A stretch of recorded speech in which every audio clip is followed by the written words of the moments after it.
And a very good evening, everybody. I'm John Cole. First to the Williston Coyotes. They were in the Red River Valley, and they fell to the Rough Riders 49-12. Williston got down 35-zip. Sophomore speedster Leo Kindor, 88-yard on a kickoff return for a TD. They also got a 3-yard run from senior Dominic Thompson, but all Rough Riders in this one, 49-12.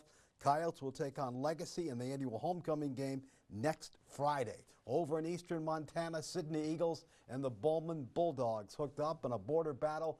Michael Anthony was there for us. Let's see if the Eagles picked up win number 3 on the year. Sydney out of the gates quickly. They take a 13-zip lead on the legs of Aaron Schmidt. He's going to carry that defender in for the touchdown. 1-3-zip. It is Sydney. Bulldogs looking to score. It is Kansas Duffield to a wide-open Trey Brewer. He goes 65 yards to pay dirt. Looked like a great night at Swanson Field. The Eagles get the ball on the D. Graydon Sukit is going to come up with a big pick, and the Eagles are back in business again. That will lead to this touchdown for Mr. Schmidt, a 9-yard TD run. And boy, oh boy, that field looks great with all the rain we've had. That's a touchdown. Then Duffield on the keeper.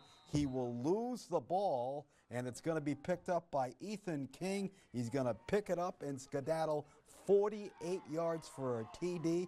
It was 39-12 at the half. Eagles roll 34-12 in front of their very loyal fans. Now Divide County on the road at Mohall, trying to remain unbeaten. Let's see how it went for the Maroons. We pick it up in the second. Divide County up by 8, but here come the Mavericks. Quarterback Drayson Johnson with the keeper, the easy touchdown. They miss the 2-pointer.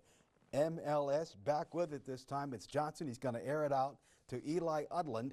Downfield, he's going to haul it in at about the 5, but after some good defense from the Maroons and some MLS penalties, they turn it over.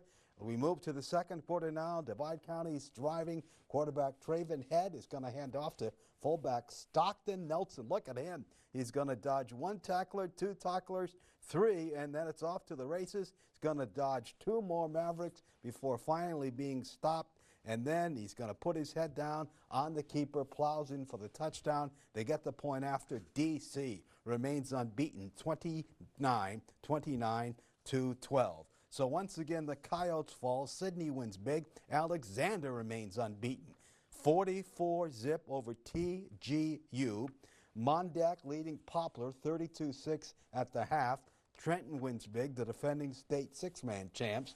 Central comes to Watford City and gets Watford 40-12 at Fridley Field. Ray Powers Lake takes care of their rival, the Pirates, 51-12. And as we said, DC rolls big. Culbertson and Circle, no final in. Century gets West Fargo 29-zip. West Fargo Horace gets Legacy 14-13. And as we said, Legacy comes here next week. They went into that contest as the top-rated team in the state. Davies pounds Bismarck 42-13. Shanley pounds Minot 54-34. And West Fargo Cheyenne in a tight one over Mandan 27-26. Twins, Coyotes were, tennis. Coyotes were in the capital city. They fall to the Pats, final there 8-1. Cross country, Williston Trinity Christian putting together a very good year back in eastern Montana, wins the Brockton Invitational with 12, Brockton 36, Circle 50, Fraser 51, Scobie 52. Now after a good effort but a loss to the Grizz last week, now they're going to turn their attention to Valpo, and Eric Schmidt says they're a solid club.